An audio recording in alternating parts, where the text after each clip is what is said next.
আসসালামু আলাইকুম। আজকে আপনাদের একটা জিনিস দেখাবো। সেটা হলো অনেকদিন যাবত এটা বাইরে পড়ে আছে। তো পানি না দেওয়ায় গাছগুলো নিচের দিকে হেলে গেছে।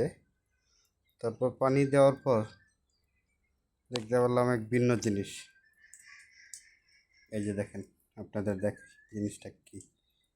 এই যে কে বাসা বেঁধেছে, এই যে দেখেন, সবাই দেখতে পাচ্ছি। এই যে কেন কে আশ্রয় নিয়েছে আমার অজান্তে, দেখেন। এই যে সে আমার অজান্তেই সুন্দর এক এখানে বসতি করে বসেছে। তো তাকে আজকে আমি উচ্ছেদ করব। এই যে এই যে দেখেন, কয়েন প্রিন্টার আড়ালে দেখেন, দেখতে সুন্দর লাগতেছে। এই যে দেখি সে একাই বাসা বেঁধেছে না তার সঙ্গী সাথী সহ বাসা বেঁধেছে। এই যে